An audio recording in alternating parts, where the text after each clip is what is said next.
Baiklah, jemaat yang dikasih dalam nama Tuhan Yesus Kristus, kita akan memulai ibadah kita di hari ini. Kiranya Tuhan menyertai kita sekalian. Kita angkat nyanyi pujian dari nomor 353, Tuhan di baiknya yang suci.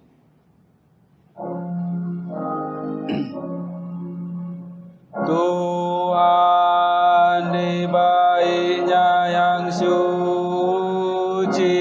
Tuhan di baiknya yang suci, diamlah segenap bumi, berdiam diri di Khotbah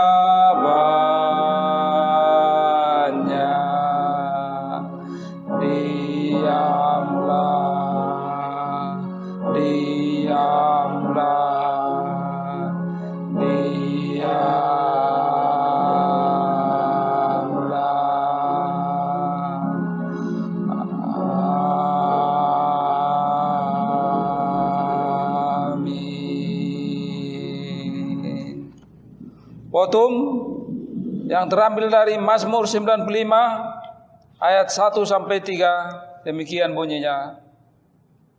Marilah kita bersorak-sorai untuk Tuhan, bersorak-sorak bagi gunung batu keselamatan kita. Biarlah kita menghadap wajahnya dengan nyanyian syukur, bersorak-sorak baginya dengan nyanyian mazmur. Sebab Tuhan adalah Allah yang besar dan Raja yang besar mengatasi segala Allah. Amin. Kita amini firman Tuhan. Kita angkat nyanyi pujian dari nomor 104. Jemaat diundang bangkit berdiri.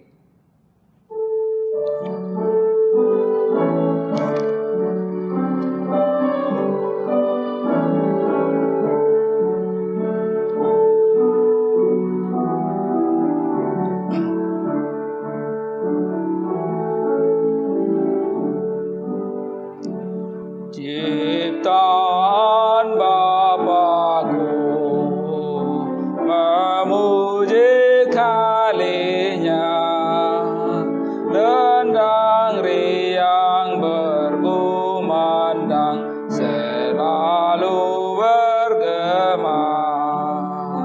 Ciptaan Bapa-Ku bermata terberi, lembah, bukit, laut, langit bernyanyi tak henti. Dua, ciptaan Bapa-Ku, mentari yang cerah, bunga bakung, kicau burung memuji Kali-Nya.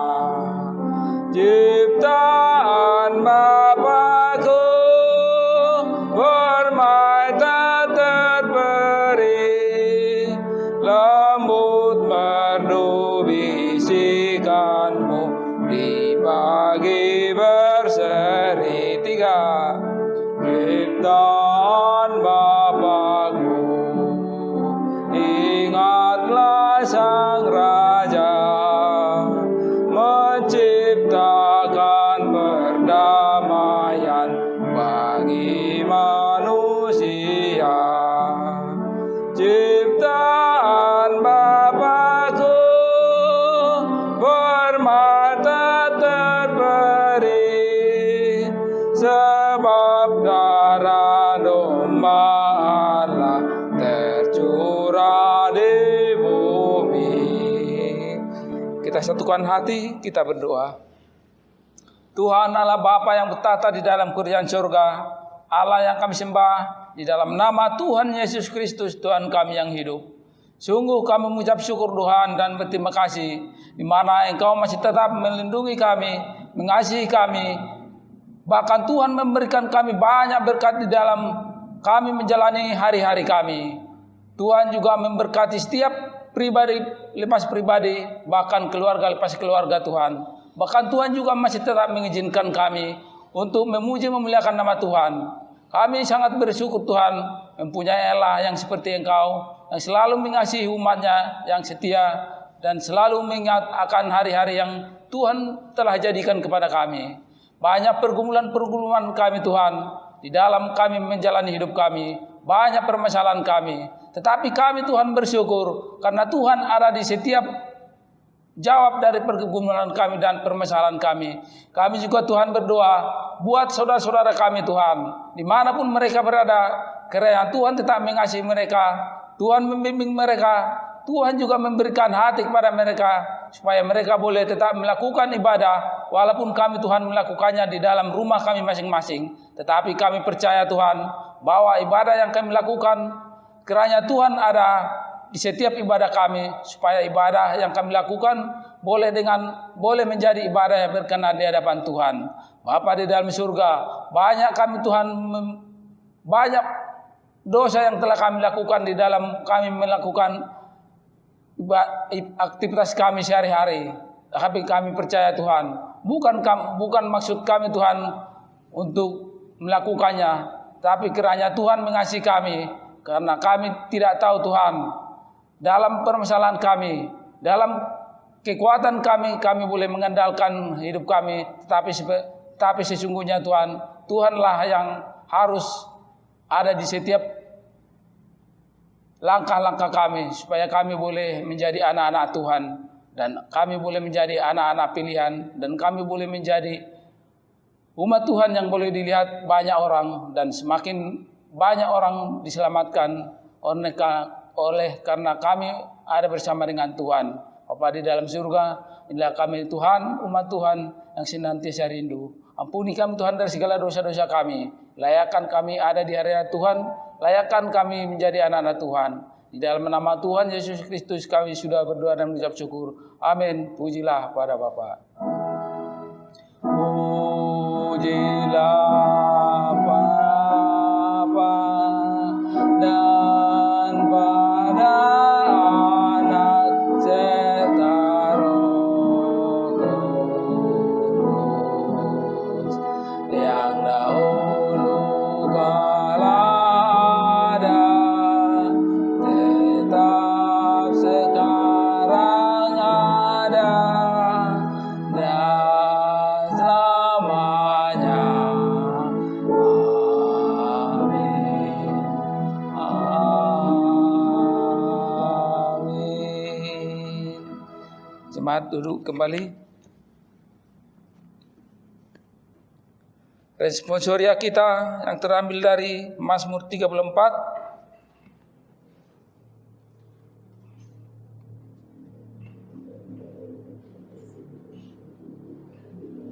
Mazmur 34 ayat 1 sampai dengan 23. Bapak Ibu sekalian di rumah, kita akan membacanya secara silih berganti. Saya akan membaca di ayat pertama dan Bapak Ibu sekalian mengikutinya di ayat yang kedua. Nanti di ayat yang ke-23 kita bersama-sama. Mazmur 34 ayat 1 demikian bunyinya. Dari Daud, pada waktu ia pura-pura tidak waras pikirannya di depan Abimelek, sehingga ia diusir lalu pergi.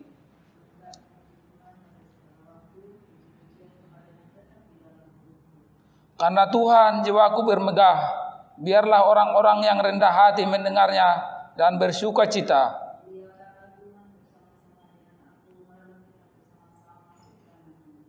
Aku telah mencari Tuhan, lalu Ia menjawab aku dan melepaskan aku dari segala kegentaranku.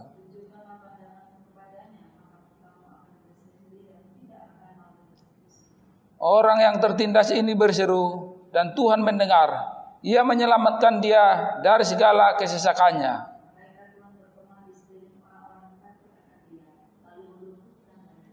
Kecaplah dan lihatlah betapa baiknya Tuhan itu. Berbahagialah orang yang berlindung padanya.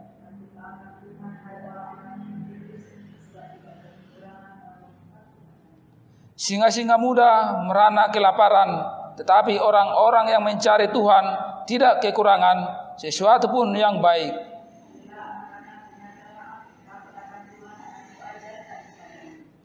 Siapakah orang yang menyukai hidup, yang mengingini umur panjang untuk menikmati yang baik?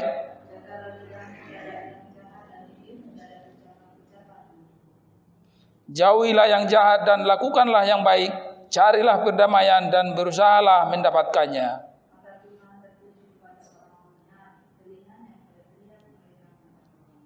Wajah Tuhan menentang orang-orang yang berbuat jahat untuk melenyapkan ingatan kepada mereka dari muka bumi.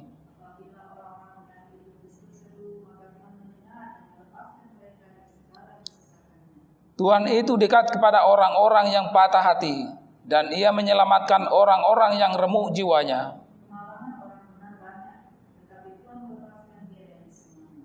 Ia melindungi segala tulangnya, tidak satu pun yang patah.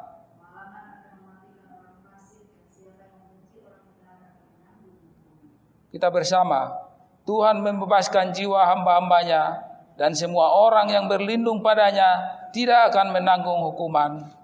Berbahagialah kita yang membaca firman Tuhan, merenungkannya di dalam hati kita, serta melakukan di dalam setiap kehidupan kita. Amin. Terpuji nama Tuhan. Kita angkat nyanyi pujian dari nomor 38.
Nomor 4. Wajahnya nanti ku pandang bersama tebusannya, penuh gembira dan riang, kasihnya ku pujilah.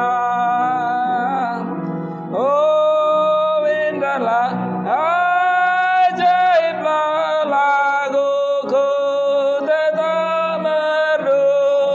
Oh indahlah, ajaiblah kasih juru selamatku.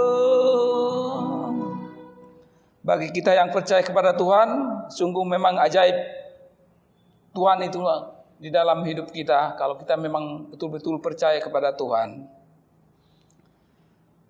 Bagi Bapak Ibu sekalian yang di rumah, kiranya Tuhan menurunkan kasih-Nya akan dunia ini, supaya kejadian pandemi sekarang ini boleh dipulihkan, dan kita boleh beribadah di rumah Tuhan yang kudus. Biar kita bersama-sama kembali bertatap muka di sini.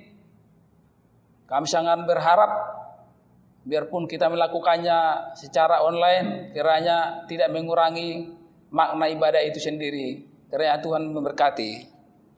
Kita akan mengumpulkan persembahan kita, ucapan syukur kita, dan perpuluhan kita di hadapan Tuhan. Kita akan nyanyi pujian dari nomor 29.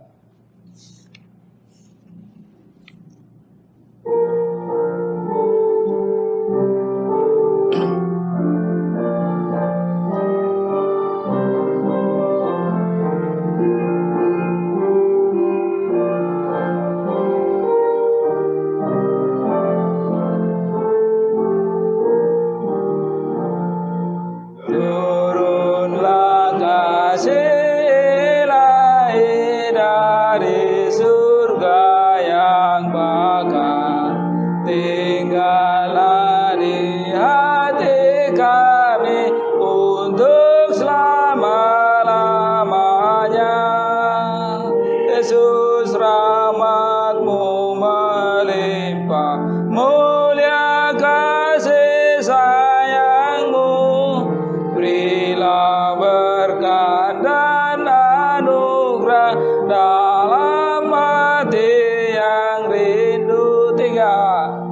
datanglah yang Maha Kuasa, berikanlah anugerah-Mu, sucikanlah jiwa raga, wujudkanlah karya-Mu, hingga sekalian hati kami sungguh kan disucikan, sampai dalam surga nanti kami menyembah Tuhan.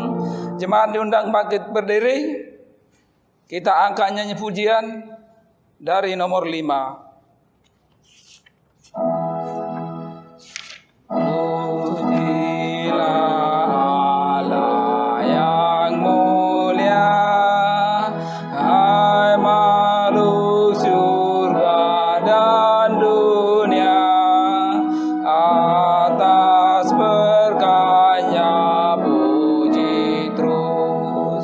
Sang Bapa, Putra, Roh Kudus. Amin.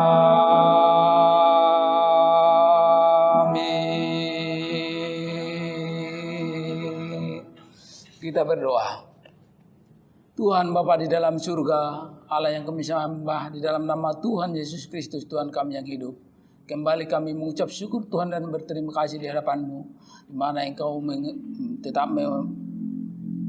tetap mengisi kami, sehingga kami boleh melakukan ibadah ini dengan baik Tuhan. Kami sudah melakukannya Tuhan dari awal ibadah kami, kiranya Tuhan juga berkenan atas lagu-lagu puji-pujian yang telah kami lakukan, kami nyanyikan. Bapa di dalam surga, Tuhan memberkati hidup kami. Kami boleh melakukan segala aktivitas kami boleh bekerja, kami boleh mencari berkat yang Tuhan telah berikan. Kiranya Tuhan 6 hari Tuhan telah berikan kepada kami. Situlah kami Tuhan boleh mencari untuk hidup keluarga kami masing-masing. Banyak berkat-berkat yang telah berikan kepada kami. Kiranya berkat yang banyak Tuhan berikan kepada kami boleh menjadi berkat yang indah di dalam setiap hidup kami Tuhan. Tapi Tuhan, kami datang ke hadapan Tuhan memulangkan sebagian sedikit Tuhan kerajaan Tuhan.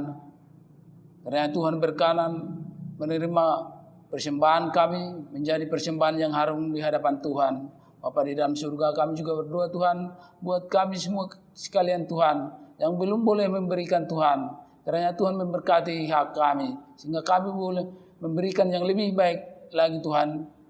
Bapa di dalam surga, kami juga berdoa, ajari kami Tuhan untuk memberikan hidup jiwa raga kami sebagai persembahan yang harum, persembahan yang hidup untuk hanya hormat kemuliaan bagi nama Tuhan saja.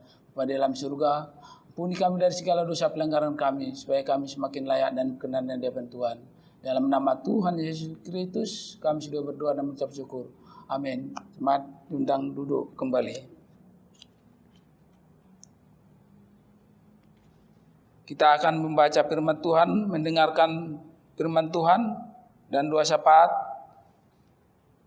yang terambil dari Matius 24 Matius 24 ayat 37 sampai dengan 39. Saya akan membacakannya untuk kita sekalian. Matius 24 ayat 37, demikian bunyinya. Sebab sebagaimana halnya pada zaman Nuh, demikian pula halnya kelak pada kedatangan Anak Manusia. Sebab sebagaimana mereka pada zaman sebelum air bah itu makan dan minum, kawin dan mengawinkan, sampai kepada hari Nuh masuk ke dalam bahtera. Dan mereka tidak tahu akan sesuatu sebelum air bah itu datang dan melenyapkan mereka semua. Demikian pula lah halnya kelak pada kedatangan Anak Manusia. Amin. Untuk doa syafaat dan firman Tuhan.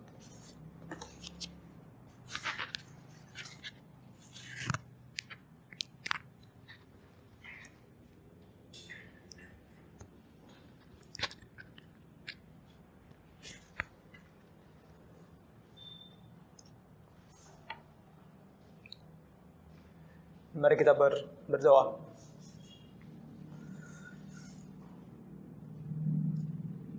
Tuhan, Allah Bapa kami yang bertata di dalam kerajaan sorga, Allah yang hidup dan Allah yang benar. Engkaulah Tuhan satu-satunya Allah yang patut dipuji dan disembah.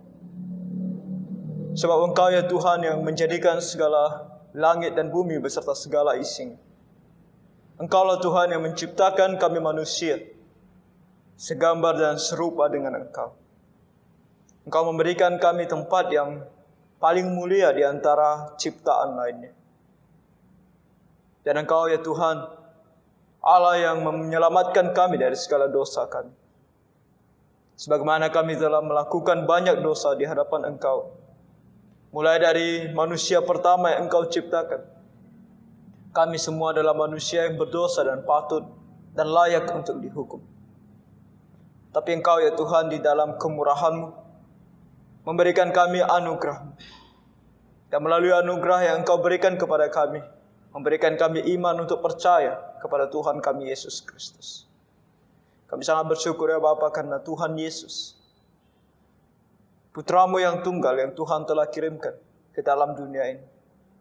Sehingga Ia Tuhan telah rela mati bagi kami di atas kayu salib untuk menebus kami dari segala dosa kami.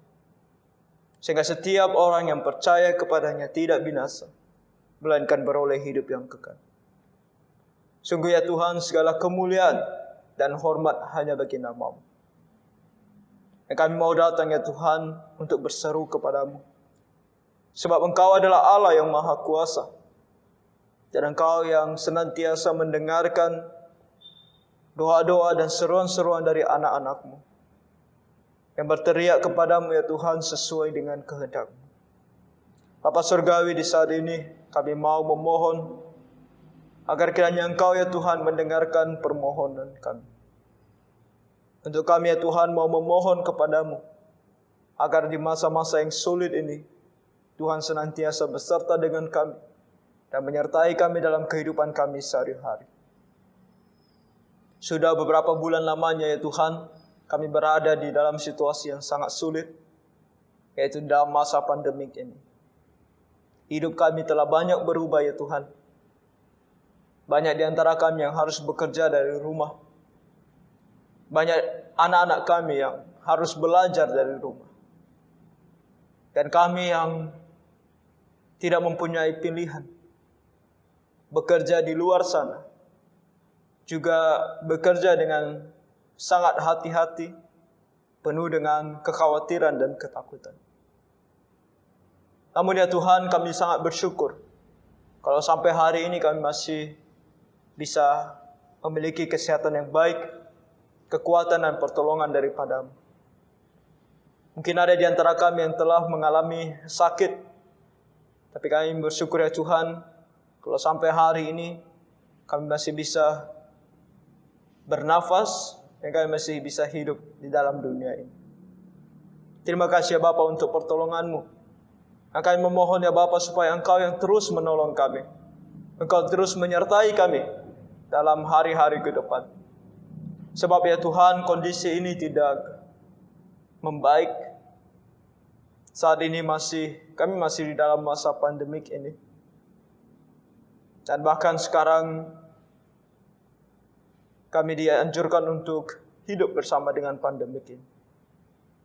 Oleh karena itu Tuhan, berikan kami semua hikmat, pertolongan daripada-Mu. Agar kami tahu ya Tuhan apa yang harus kami lakukan. Terlebih untuk gereja-gereja-Mu ya Tuhan. Berikan hikmat, kebijaksanaan kepada setiap hamba-hamba-Mu yang memimpin gereja-Mu. Agar mereka tahu ya Tuhan apa yang harus dilakukan. Sebab sudah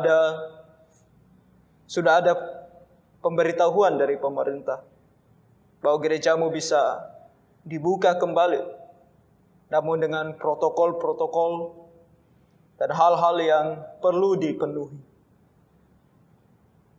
Tuhan, kami memohon hikmat dan kebijaksanaan daripada-Mu, agar para hamba-Mu yang memimpin gereja-gereja-Mu sungguh tahu kehendak-Mu ya Tuhan. dan mengerti apa yang harus dilakukan, sehingga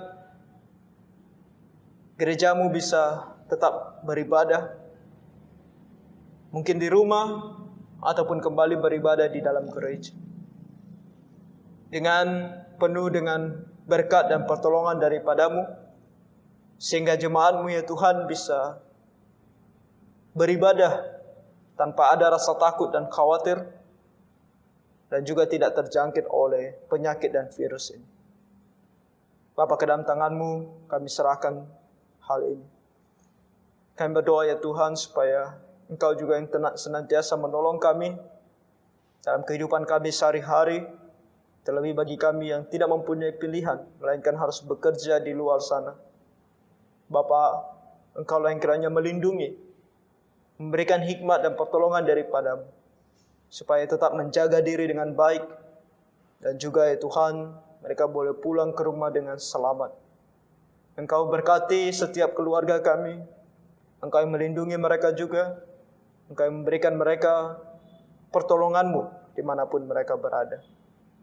Engkau yang berdoa ya Tuhan supaya Engkau juga yang memberikan kami iman yang terus bertumbuh di dalam takut akan Engkau. Supaya hari demi hari ya Tuhan kami boleh berubah menjadi anak-anak-Mu yang boleh semakin berkenan kepada-Mu, semakin memuliakan nama-Mu, dan semakin menjadi berkat bagi orang-orang di sekitar kami.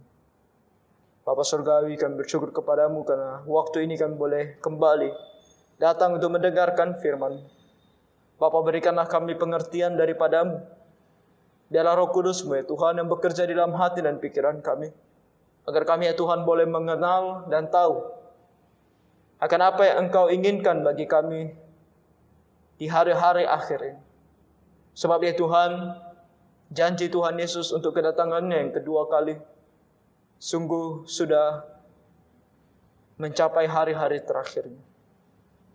Sungguh sudah sangat dekat ya Tuhan. Oleh karena itu, persiapkan hati dan pikiran kami, agar kami tahu ya Tuhan apa yang harus kami lakukan.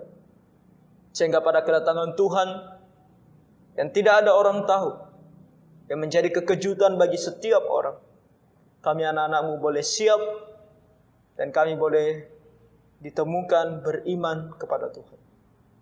Kasihan dan tolong kami ya Bapa saat ini, berkati hamba-Mu yang menyampaikan firman-Mu, agar ya Tuhan yang firman-Mu yang disampaikan boleh sesuai dengan kehendak-Mu. Ampuni kami semua dari segala dosa dan pelanggaran kami ya Tuhan, agar sekiranya kami boleh layak di hadapan. Dalam nama Tuhan Yesus Kristus, kami berdoa dan mengucap syukur. Amin.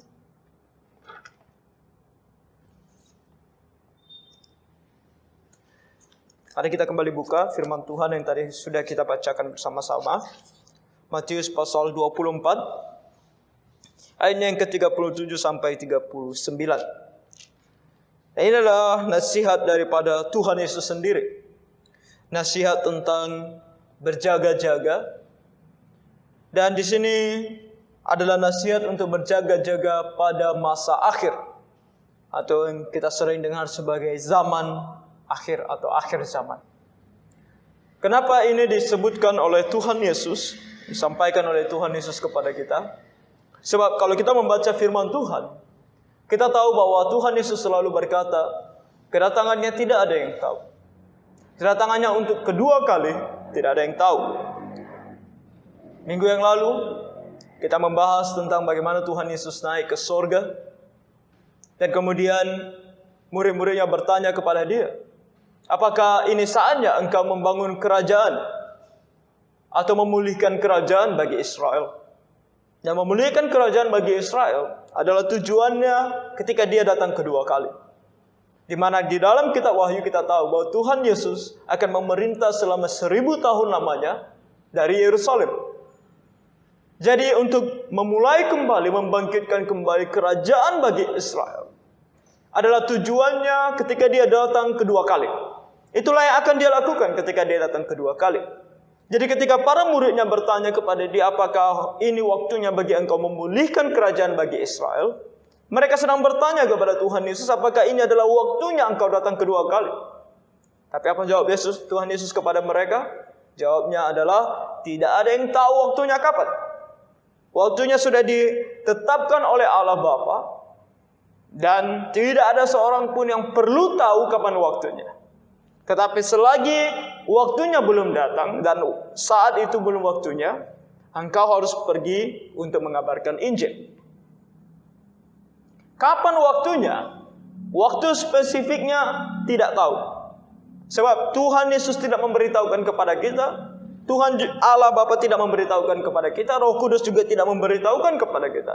Di dalam firman Tuhan kita tidak mendapatkan waktu yang sangat spesifik. Nah, di dalam dunia ini begitu banyak orang yang mencoba mencari tahu tahunnya, sehingga banyak yang memprediksi tahunnya. Dan kita tahu beberapa tahun yang pernah disebutkan oleh orang, semuanya tidak terjadi. Mungkin kalau tidak salah yang paling terakhir adalah ada yang menubuatkan atau memprediksi atau meramalkan tahun 2012. Tetapi kita tahu tidak ada yang terjadi tahun 2012. Tuhan Yesus tidak datang tahun 2012. Jadi tidak ada yang tahu dan tidak perlu bagi kita tahu kapan waktunya. Tapi yang perlu kita tahu adalah sesuai dengan apa yang disampaikan oleh firman Tuhan kepada kita, bahwa untuk Tuhan Yesus datang kembali kedua kali, ada tanda-tanda yang kita bisa lihat bahwa waktunya sudah sangat dekat bagi Tuhan Yesus untuk datang. Oleh karena itu, karena Tuhan tidak mau kita menjadi buta dan tidak tahu apa tanda-tandanya, saya percaya adalah hal yang baik bagi kita untuk melihat apa hal yang perlu kita tahu, yang menjadi peringatan bagi kita akan zaman akhir. Makanya di sini dikatakan, atau firman Tuhan yang akan kita lihat hari ini bertemakan tentang peringatan di akhir zaman. Peringatan bagi kita semua yang sudah atau belum percaya kepada Tuhan Yesus. Ini akan menjadi peringatan bagi kita untuk kita tahu apa yang harus kita lakukan di akhir zaman ini. Sebab di sini di ayat 37 disebutkan kepada kita, sebab sebagaimana halnya pada zaman Nuh, demikian pula halnya kelak pada kedatangan Anak Manusia. Sebuah tanda yang harus kita perhatikan di akhir zaman, yaitu pada masa akhir zaman ini, ketika Tuhan Yesus akan datang, akan segera datang, maka keadaan manusia itu seperti pada zaman Nuh. Nah, apa yang terjadi pada zaman Nuh? Kalau kita sudah lupa, mari kita kembali buka Kejadian pasalnya yang ke-6. Di dalam Kejadian pasal yang ke-6, kita melihat tentang karakter orang-orang pada zaman Nuh. Kita lihat di ayat yang ke-5 dari pasal 6, Kejadian pasal 6.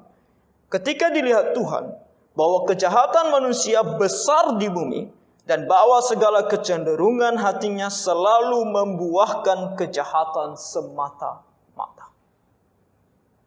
Apa yang terjadi zaman Nuh? Sebab sebagaimana halnya pada zaman Nuh, apa yang mereka lakukan adalah, di sini dikatakan firman Tuhan bahwa kejahatan manusia besar di bumi.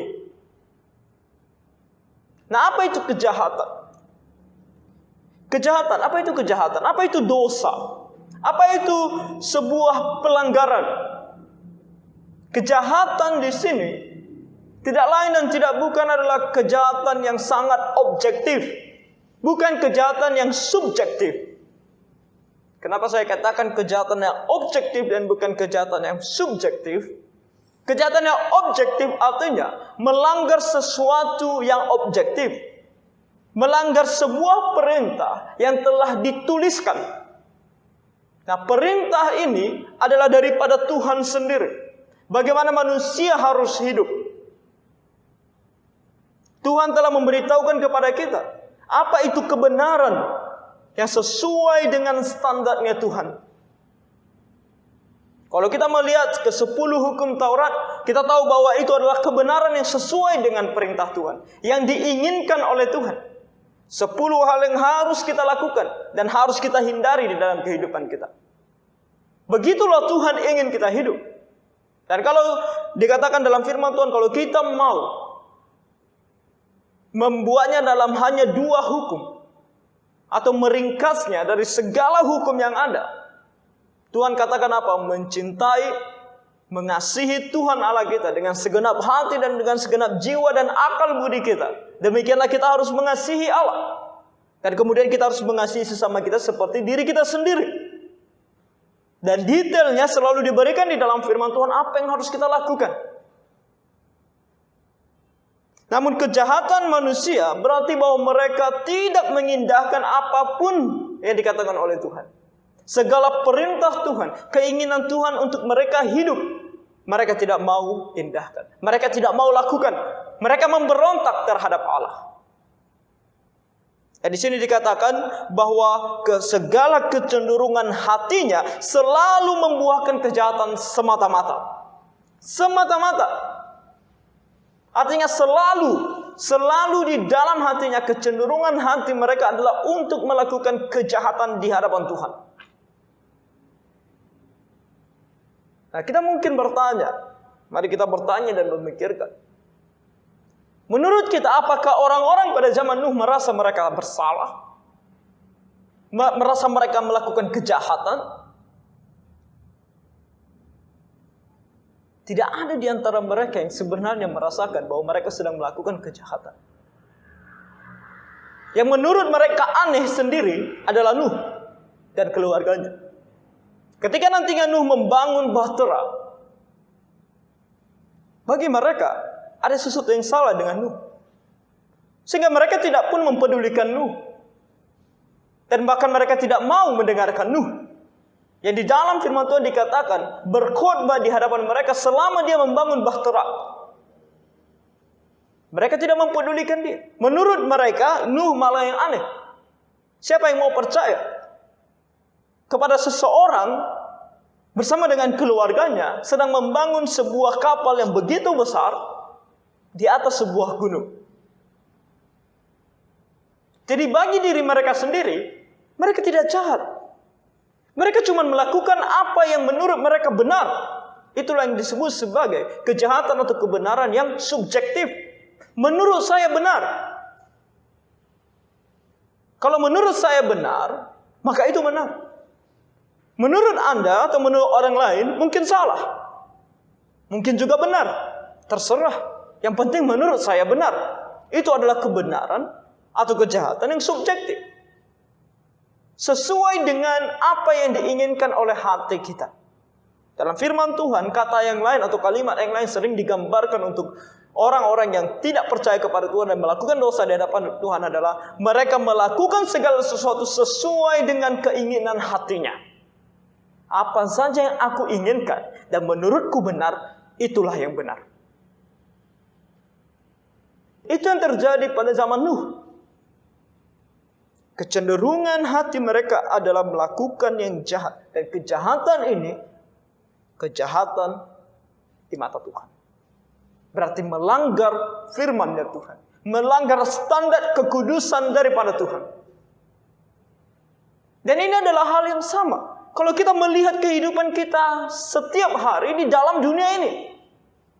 Semakin lama, semakin kita melihat bahwa kecenderungan hati manusia adalah melakukan yang jahat di mata Tuhan. Tidak peduli lagi dengan firman Tuhan, tidak peduli lagi dengan perintah Tuhan. Yang mereka pedulikan adalah keinginan hati mereka sendiri. Itulah kita pada zaman ini. Hal ini terjadi sepanjang sejarah. Kita melihat hal ini terus berulang terjadi. Dan juga bukan hanya dengan orang-orang di luar sana atau orang-orang yang tidak percaya kepada Tuhan. Bahkan di antara anak-anak Tuhan. Umat pilihan daripada Tuhan. Kalau kita melihat kitab perjanjian lama dan kalau kita membacanya. Kita melihat hal ini juga terus terulang kepada bangsa Israel. Mereka dipilih oleh Tuhan. Menjadi sebuah bangsa. Sesaat mereka keluar dari tanah Mesir, mereka sudah melanggar firman Tuhan. Mereka sudah menyalahkan Tuhan.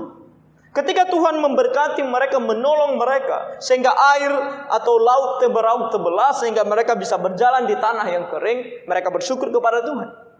Lalu tidak lama kemudian, mereka akan kembali menyalahkan Tuhan. mengatakan di Mesir lebih baik karena di sana makanannya lebih enak. Sedangkan kita di gurun pasir tidak ada makanan. Kami mau daging, kami mau daging. Kembali mereka bersungguh-sungguh di hadapan Tuhan. Ya, Tuhan kembali menolong mereka, kembali memberikan apa yang mereka inginkan. Mereka bersyukur kepada Tuhan, lalu mereka kembali melanggar firman Tuhan.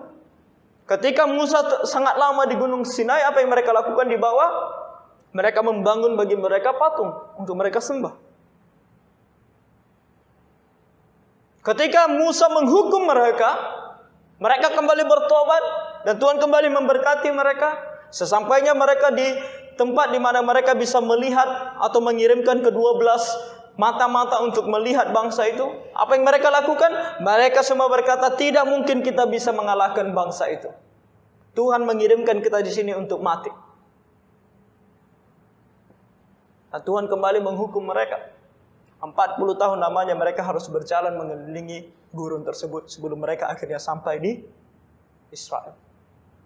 Masa Yosua adalah masa yang paling baik, di mana orang-orangnya sudah betul-betul takut dan bertobat.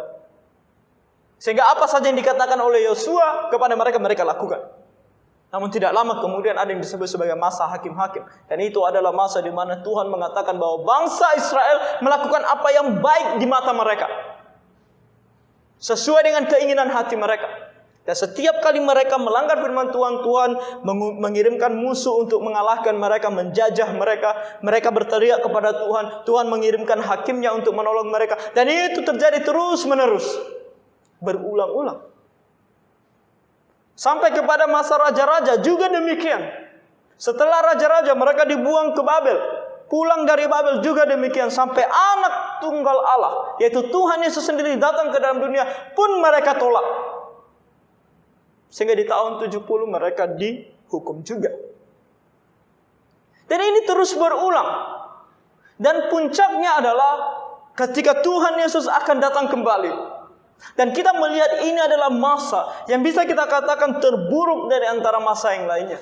Sebab zaman ini semua orang melakukan apa yang baik di mata mereka. Sekarang begitu hebohnya atau gampangnya kita. Dan kalau kita melihat di sosial media, di mana-mana kita melihat begitu mudahnya orang untuk mengatakan untuk apa percaya kepada Tuhan.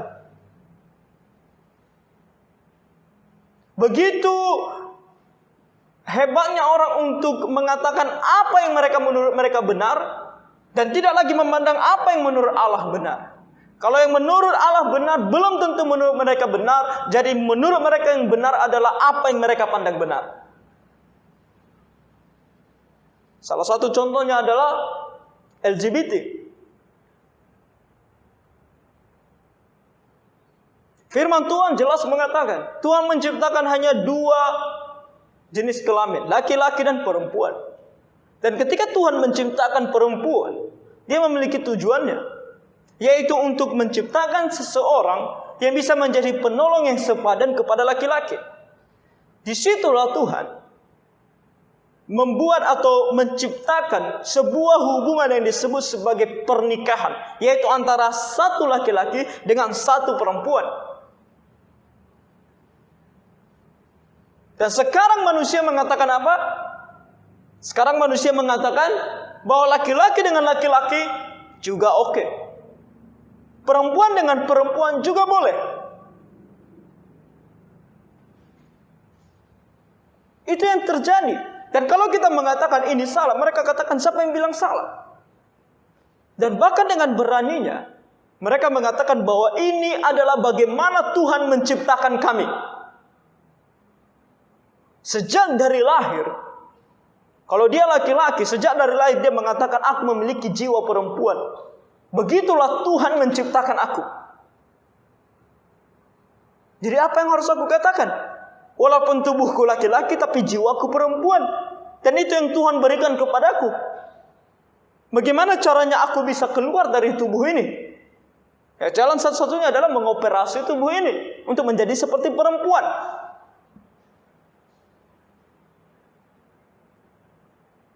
Kalau dulu, zaman dulu, itu adalah sesuatu hal yang kita sebut sebagai tabu. Tidak banyak orang yang berani untuk mengatakan itu di depan umum. Tetapi sekarang itu dikatakan di depan umum tanpa malu, tanpa takut. Dan banyak sekali orang mendukung mereka, mengatakan bahwa memang ini yang benar.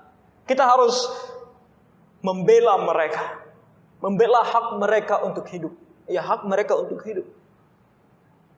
Tetapi kalau mengatakan itu adalah kebenaran yang sesuai dengan firman Tuhan, itu adalah kesalahan yang besar. Dan itu yang dikatakan oleh firman Tuhan, bahwa kecenderungan hati mereka adalah melakukan kejahatan di mata Tuhan. Kejahatan tidak mesti kamu membunuh orang, mencuri harta milik orang, bukan. Kejahatan pada esensinya adalah melanggar perintah Tuhan. Apapun itu, setiap perintah Tuhan, setiap firman Tuhan yang Dia sampaikan kepada kita, kalau itu dilanggar, walaupun itu tidak menyakiti orang lain, itu tetap kejahatan di mata Tuhan. Dan banyak sekali contoh lainnya. Dan ini bukan hanya di antara mereka yang tidak percaya kepada Tuhan. Bahkan di antara kita yang menyebut diri Kristen, kita melakukan apa yang baik di mata kita. Kekristenan sudah begitu jauh berjalan daripada firman Tuhan. Sebab banyak sekali ajaran-ajaran yang tidak lagi mengambil kebenarannya atau akarnya daripada firman Tuhan. Yang kita lakukan adalah, atau banyak orang Kristen lakukan adalah, pengajaran-pengajaran Kristen yang diberikan adalah sesuai dengan pengalaman. Kita membaca di dalam firman Tuhan. Firman Tuhan mengatakan hal begini, tetapi aku mengalami hal yang lain. Lalu bagaimana?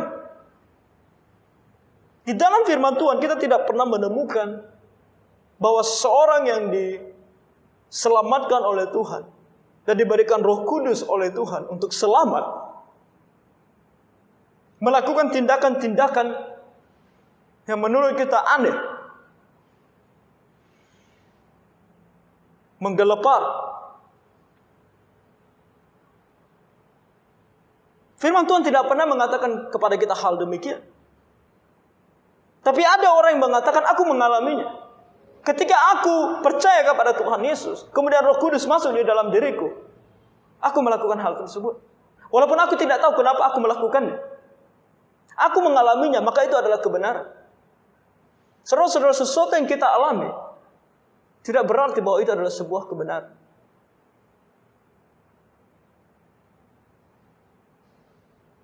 Tapi apa yang dikatakan oleh firman Tuhan adalah kebenaran. Jadi sekarang di dalam kekristenan pun ajarannya adalah kalau itu sesuai dengan pengalaman, maka itu adalah kebenaran. Walaupun itu sesuai atau tidak sesuai dengan Alkitab, dengan firman Tuhan ini, tapi aku alami, itulah yang benar. Orang Kristen pun melakukan apa yang baik dan benar di mata mereka, sesuai dengan keinginan hati mereka. Ketika kita mempertanyakan apa yang mereka percaya sesuai dengan firman Tuhan, jawaban mereka adalah bukan mengambil dari firman Tuhan, bukan mengambil dari Alkitab. Mereka akan menjawab dua hal. Pertama, kamu tidak mengalaminya, aku yang mengalaminya. Kedua, kalau kamu tidak mau percaya, itu terserah imanmu. Aku percaya ini terserah imanku. Jadi dasarnya di mana? Dasarnya adalah apa yang aku percaya itu yang benar, apa yang kamu percaya ya mungkin itu yang benar. Bukan lagi Alkitab dasarnya. Itulah yang terjadi zaman sekarang. Makanya Tuhan bilang apa? Sebab sebagaimana halnya pada zaman Nuh, demikian pula halnya kelak pada kedatangan anak manusia. Makanya kita tahu, kita mengatakan bahwa ini adalah hari-hari yang paling terakhir daripada akhir zaman. Karena kita percaya bahwa akhir zaman itu terhitung setelah Tuhan Yesus datang ke dalam dunia. Ketika Tuhan Yesus datang ke dalam dunia, mati di atas kayu salib, bangkit dari antara orang mati dan naik ke sorga. Itu adalah waktu yang kita bisa hitung sebagai akhir zaman. Dimulai dari sana. Jadi sekarang bisa dikatakan adalah akhir dari akhirnya akhir zaman. Sebab sudah begitu nyata tentang kehidupan atau orang-orang atau manusia yang seperti zamannya. Nah, apa yang mereka lakukan di ayat 38 diberitahukan kepada kita lebih spesifik lagi. Yaitu sebab sebagaimana mereka pada zaman sebelum air bah itu makan dan minum, kawin dan mengawinkan, sampai kepada hari Nuh masuk ke dalam bahtera. Saudara-saudara, apa yang salah dengan makan dan minum, kawin dan mengawinkan? Saya percaya kita semua setiap hari makan dan minum. Apakah dengan makan dan minum kita berdosa? Saya percaya bahwa kita kawin dan mengawinkan, menikah. Apakah salah bagi kita untuk menikah? Saya rasa tidak, karena saya pun mau menikah. Setiap hari saya makan, saya minum, dan saya sedang mempersiapkan pernikahan saya. Mendoakan supaya saya bisa menikah. Jadi kalau salah, saya bisa berdosa di hadapan Tuhan kalau saya menikah. Ini adalah sebuah hal yang harus kita pertanyakan. Di sini dikatakan bahwa makan dan minum, kawin dan mengawinkan. Apakah salah? Kalau hanya sekedar makan dan minum dan kawin mengawinkan, makan dan minum sendiri tidak salah. Kawin dan mengawinkan sendiri tidak salah. Tetapi apa yang dimaksudkan oleh Tuhan di sini? Ketika dia katakan sebab sebagaimana mereka pada zaman sebelum air bah. Jadi kembali kepada zaman sebelum air bah. Apa yang mereka lakukan? Bahkan di dalam hal yang bisa kita katakan dilakukan sehari-hari. Makan dan minum, sebuah kebutuhan sehari-hari yang kita lakukan. Bukan hanya sehari-hari, bahkan setiap saat. Makan mungkin 3 kali sehari, tapi kalau minum, mungkin setiap sekali 1 jam kita minum.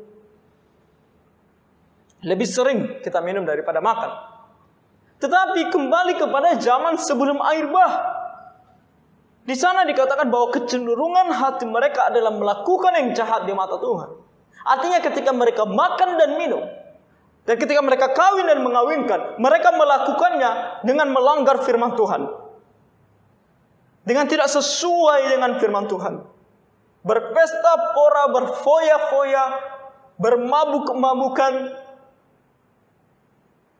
makan dan minum dengan tidak memandang lagi kepada firman Tuhan, menikmati segala kenikmatan dunia ini dengan segala dosa-dosanya, kawin dan mengawinkan.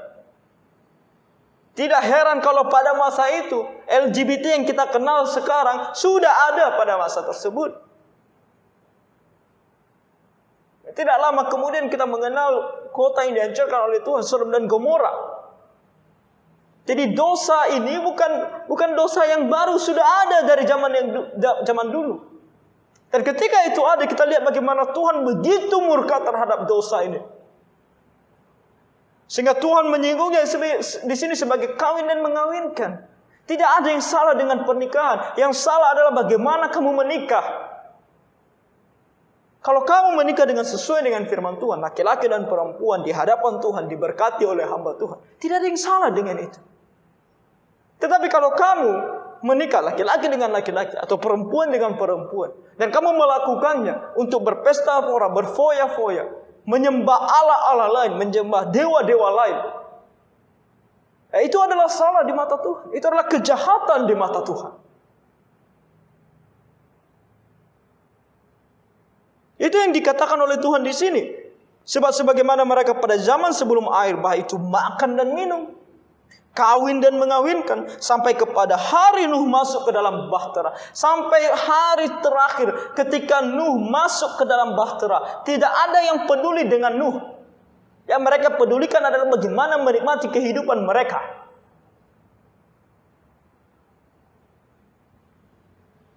Di dalam masa pandemik ini pun, kita melihat bahwa kita begitu mengeraskan hati di hadapan Tuhan. Begitu banyak manusia yang mengeraskan hati di hadapan Tuhan. Yang kita rindukan, yang manusia berdosa rindukan adalah pandemik ini selesai sehingga mereka bisa melakukan dosa lagi. Menikmati kenikmatan duniawi ini lagi. Dan kita selama pandemik ini, kita menyebut diri orang Kristen, apa yang sudah kita lakukan? Ketika dikatakan kepada kita beribadah di rumah masing-masing, apa yang kita lakukan? Betulkah kita beribadah kepada Tuhan? Adakah kita sungguh-sungguh di dalam ibadah kita di hadapan Tuhan?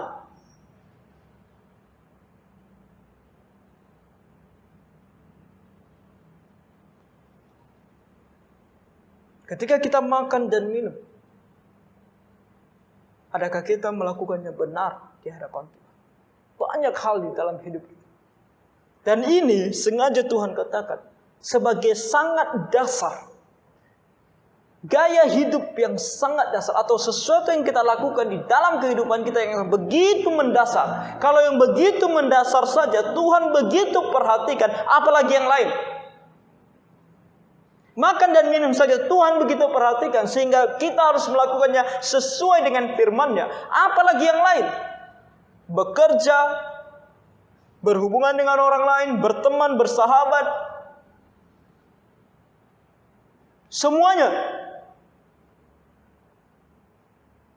Semuanya Tuhan inginkan kita lakukan sesuai dengan kehendak Tuhan. Tapi apa yang terjadi dengan masa akhir zaman ini, semua orang melakukannya seperti pada zaman.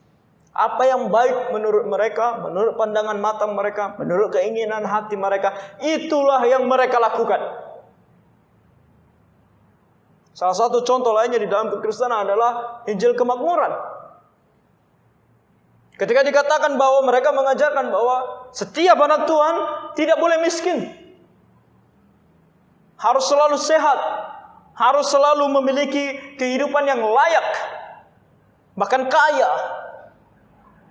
Nah, ketika kita mengatakan tentang hal ini, mereka akan mengatakan, kenapa kamu terlalu sensitif atau tidak suka dengan orang-orang Kristen yang kaya? Kita tidak sensitif dan tidak mengatakan bahwa orang Kristen tidak boleh kaya sama sekali. Kalau orang Kristen itu kaya, diberkati oleh Tuhan dengan kekayaan, puji Tuhan. Tetapi tidak bisa kita katakan bahwa setiap orang Kristen harus kaya. Itu yang salah. Sesuai dengan keinginan hati. Keinginan hati kita adalah kita hidup dengan senang di dalam dunia ini. Menikmati segala kenikmatan dalam dunia ini. Kekayaan yang ada dalam dunia ini. Itu keinginan hati kita. Tapi apakah itu keinginan Allah? Itu yang harus kita lihat. Keinginan Allah bagi kita adalah bukan untuk menjadi kaya di dalam dunia ini. Di dalam firman Tuhan jelas dikatakan kepada kita, kalau mereka diberkati menjadi kaya, puji Tuhan. Kalau ada juga orang-orang yang harus hidup dengan sangat miskin, hidupnya menderita, dan mereka masih anak Tuhan. Mereka masih orang-orang pilihan Tuhan. Dan ketika mereka mati meninggalkan dunia ini, mereka pergi ke sorga. Jadi kita tidak bisa samaratakan segala sesuatunya sesuai dengan keinginan hati kita. Lalu ketika kita mengatakan kepada mereka bahwa itu tidak sesuai dengan firman Tuhan, mereka katakan apa? Ya kalau kamu mau hidup miskin, ya hidup miskin. Tapi imanku adalah aku akan kaya di hadapan Tuhan. Aku akan kaya sebab aku adalah anak raja. Kita tanya kepada mereka, mana ayat firman Tuhannya? Tidak ada. Sebab setiap ayat firman Tuhan yang mungkin mereka kutip melanggar konteksnya, tidak sesuai dengan konteksnya, dan bertentangan dengan ayat firman Tuhan lainnya. Itu yang terjadi. Makan dan minum, kawin dan mengawinkan sesuai dengan keinginan hati. Tidak lagi sesuai dengan firman Tuhan. Ayat terakhir, ayat 39 berkata, dan mereka tidak tahu akan sesuatu sebelum air bah itu datang dan melenyapkan mereka semua. Artinya, ketika air bah itu datang, tidak ada yang tahu. Sama seperti kedatangan anak Tuhan yang kedua kali. Sama seperti kedatangan Tuhan Yesus yang kedua kali. Tidak ada yang tahu. Terjadi dengan begitu mengejutkan. Tiba-tiba air bah datang. Mereka tidak tahu akan sesuatu. Mereka tidak tahu. Tiba-tiba air bah itu datang. Mereka pikir hujan biasa. Sebelum air bah itu datang dan melenyapkan mereka semua. Mereka semua mati dalam air bah. Demikian pula lah halnya kelak pada kedatangan anak manusia. Ketika Tuhan Yesus datang kedua kali, semua akan terkejut dan menemukan dirinya dihukum oleh Tuhan di dalam penghukuman. Kali ini bukan dengan air. Kalau kita melihat di dalam 2 Petrus pasal 3 ayatnya yang kelima dikatakan di sana, mereka sengaja tidak mau tahu bahwa oleh firman Allah langit telah ada sejak dahulu, dan juga bumi yang berasal dari air dan oleh air, dan bahwa oleh air itu bumi yang dahulu telah binasa dimusnahkan oleh air bah, itu pada zaman Nuh. Dan ayat 7 dikatakan, tetapi oleh firman itu juga langit dan bumi yang sekarang terpelihara dari api dan disimpan untuk hari penghakiman dan kebinasaan orang-orang fasik. Dikatakan dari apa? Terpelihara dari api. Saat ini belum, karena masih terpelihara. Dari apa? Dari api. Yang akan datang ketika Tuhan Yesus datang kembali, bukan dengan air, tetapi dengan api. Sebab dia sudah berjanji ketika air bah selesai, bahwa dia tidak akan menghukum manusia dengan cara yang sama. Dengan air. Tidak akan. Oleh karena itu kita masih melihat pelangi sampai hari ini. Itu adalah tandanya bahwa dia berjanji tidak akan menghukum lagi bumi ini, manusia di bumi ini, dengan cara yang sama, yaitu dengan air. Tetapi dia akan menghukum dengan cara yang berbeda, yaitu dengan api. Firman Tuhan, dan sengaja dikatakan di sini, dengan firman yang sama kepada orang-orang pada masa Nuh. Firman itu disampaikan oleh siapa? Firman itu disampaikan oleh Tuhan yang memberikan kita Alkitab. Dan kepada kedatangan Tuhan Yesus kedua kali, firman ini disampaikan oleh siapa? Oleh Tuhan yang memberikan kepada kita Alkitab ini. Jadi kalau dia yang dulunya mengatakan dan sudah melaksanakannya pada zaman Nuh, jangan kita berani berpikir bahwa dia tidak akan melaksanakannya pada zaman kita ini. Oleh karena itu, ada 2 tipe manusia pada zaman Nuh. Dan ada 2 tipe manusia pada zaman sekarang. 2 tipe ini, yang pertama, tidak percaya kepada Tuhan. Tidak mau mengindahkan firman Tuhan. Tidak peduli dengan firman Tuhan. Yang mereka pedulikan adalah keinginan hati mereka. Yang mereka pedulikan adalah keinginan mata mereka. Apa yang menurut mereka benar, itulah yang benar. Itu tipe orang pertama. Namun akhir mereka adalah, di dalam zaman Nuh, mereka mati di dalam air bah. Ketika Tuhan Yesus datang kembali, dikatakan bahwa kebinasaan orang-orang fasik. Orang-orang yang menentang Tuhan. Mereka mati juga di dalam api. Nah, tapi ada tipe yang kedua, yaitu Nuh. Percaya kepada perintah Tuhan. Percaya kepada firman Tuhan. Walaupun itu terkadang tidak masuk akal. Tidak masuk akal. Jangan kita mengatakan bahwa perintah kepada Nuh itu adalah sesuatu yang masuk akal. Kalau kita menggunakan akal manusia kita, akal kedagingan kita, itu tidak masuk akal. Tuhan memerintahkan Nuh membangun sebuah bahtera yang begitu besar di atas gunung. Untuk apa? Dan air bah bukan sesuatu hal yang sering terjadi. Tidak pernah terjadi sebelumnya. Dia mungkin tidak pernah melihat banjir dalam kehidupannya. Tapi tiba-tiba Tuhan suruh dia membangun sebuah kapal yang besar di atas gunung. Apa gunanya? Kalau kita menggunakan akal pikiran kita, kita tidak akan bisa mengatakan amin untuk itu. Tapi Nuh percaya. Dengan iman dia percaya. Makanya kalau kita membaca Ibrani pasal 11 dikatakan, dengan iman dia percaya perkataan Tuhan dan dia melakukannya. Itulah yang menyelamatkan dia. Dan kita pada hari ini, apa yang sudah kita lakukan? Ketika firman Tuhan mengatakan kepada kita, percayalah kepada Tuhan Yesus. Yohanes 3 ayat 16 yang mungkin sering kita dengar. Karena begitu besar kasih Allah akan dunia ini, sehingga ia mengaruniakan anaknya yang tunggal. Sehingga setiap orang yang percaya kepadanya tidak binasa, melainkan beroleh hidup yang kekal. Ketika kita mendengar akan hal itu, ketika kita membacanya, sudahkah kita betul-betul percaya bahwa Tuhan Yesus menghapuskan segala dosa kita dan memberikan kita kehidupan yang kekal? Kita tidak pernah melihat Tuhan Yesus dipakai dari kayu salib. Kita tidak pernah melihat Tuhan Yesus bangkit dari antara orang mati. Kita cuma membacanya. Kita hanya mendengar firman-Nya. Tapi bisakah kita seperti Nuh? Ketika kita mendengar, walaupun tidak melihat, namun percaya. Kalau kita mau, pada akhirnya ketika Tuhan Yesus datang kembali, yang begitu sangat segera, kita diselamatkan. kedatangan Tuhan sangat segera. Tandanya begitu luar biasa kita lihat pada hari-hari ini. Dan masih banyak lagi tanda di dalam firman Tuhan yang kita bisa baca dan kita tahu bahwa ini betul-betul akhir dari akhir zaman. Oleh karena itu, kedatangannya yang begitu sangat dekat ini, bisa kita katakan mungkin esok dia akan datang. Jadi kalau esok dia datang, apakah kita mati di dalam api atau kita diselamatkan? Pilihan kita hari ini. Bagi kita yang belum percaya kepada Tuhan, mari kita sungguh percaya kepadanya. Sebab tidak ada waktu lagi, kedatangannya begitu dekat. Bagi kita yang sudah percaya kepadanya, kembali periksa hati dan pikiran kita. Kita mengatakan sudah percaya, tapi apakah sungguh-sungguh sudah percaya? Kalau kita sudah sungguh-sungguh percaya, mari periksa hidup kita. Apakah kita makan dan minum, kawin dan mengawinkan, seperti orang-orang pada zaman Nuh? Atau kita mau seperti Nuh, hidup berkenan kepada Tuhan, melakukan apa yang benar di hadapan Tuhan. Peringatan bagi kita di akhir zaman ini. Karena Tuhan menolong kita, mari kita berdoa. Tuhan Bapa Surgawi, kami bersyukur kepadamu. Karena kasih-Mu yang begitu besar kepada kami umat manusia yang berdosa ini. Kami mengakui di hadapan-Mu ya Tuhan, bahwa kami orang-orang berdosa, yang melakukan banyak sekali dosa di hadapan Tuhan. Bapa Surgawi, ampuni kami dari segala dosa dan pelanggaran kami ya Tuhan. Dan Bapa, kami memohon supaya Engkau yang memberikan kami hidup yang berkenan kepadamu. Melakukan apa yang benar dan baik di hadapan-Mu. Berikan kami ya Tuhan kuasa itu untuk melakukan apa yang benar dan baik di hadapan-Mu. Dan Bapa, kami berdoa untuk setiap yang belum percaya kepadamu, yang mendengarkan firman-Mu ini ya Tuhan, agar mereka berbalik kepadamu dan percaya kepadamu.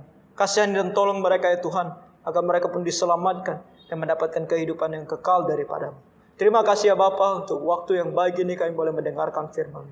Bapa, biarlah Engkau yang menolong kami semua. Di dalam nama Tuhan Yesus kami berdoa dan mengucap syukur.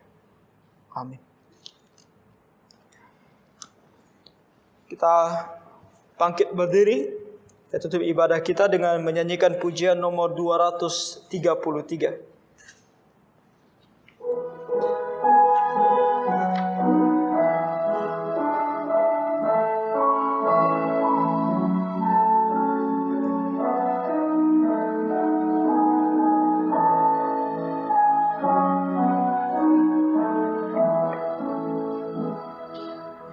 Hidup benar bagi Sang Penebus, selalu setia dan gembira terus. Ku serahkan diri dengan sepenuh. Inilah jalan berkat bagiku, ya Yesus Juru Selamat. Ku serahkan diriku, karena telah Kau serahkan hidupmu bagiku. Tiada lain Tuhan, hatiku tatamu. Ku serahkan diri, terimalah ya Tuhan hidupku.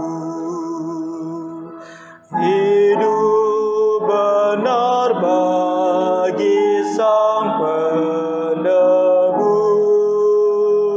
Dia disalib, dosa ditebus. Kasih yang agung menguasaiku. Ku ikut Dia, hatiku teguh. Ya Yesus Juru Selamat, ku serahkan diriku, karena telah Kau serahkan hidupmu bagiku. Tiada lain Tuhan, hatiku tatamu.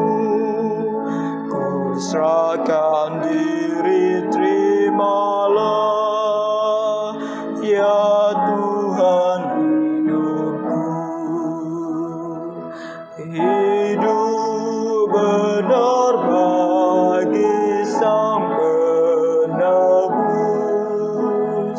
persekutuan mesra dan kudus.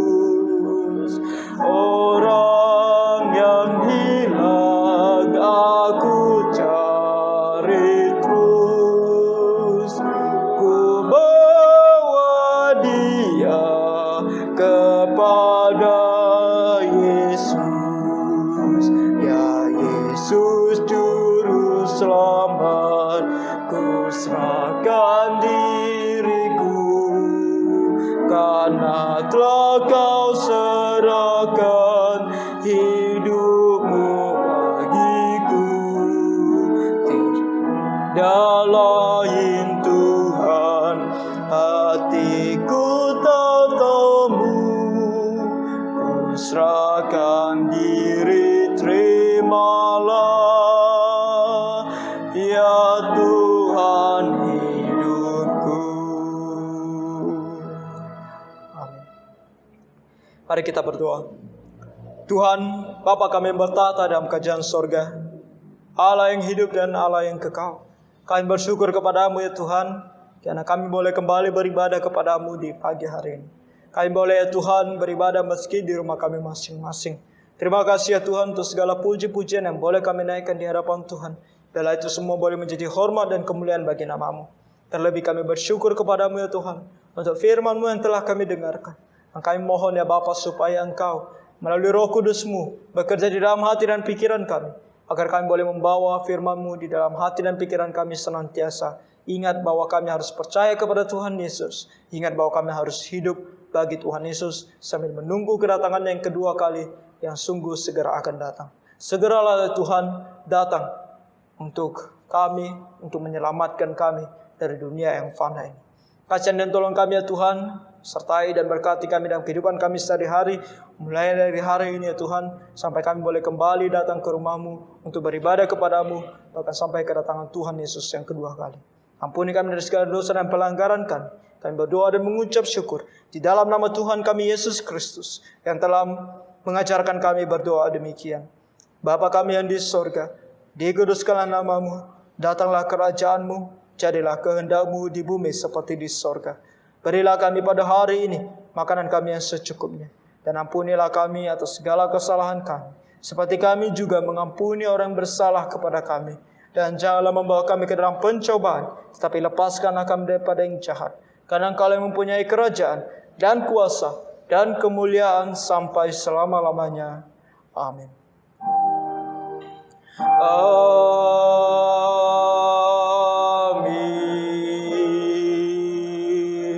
Amin.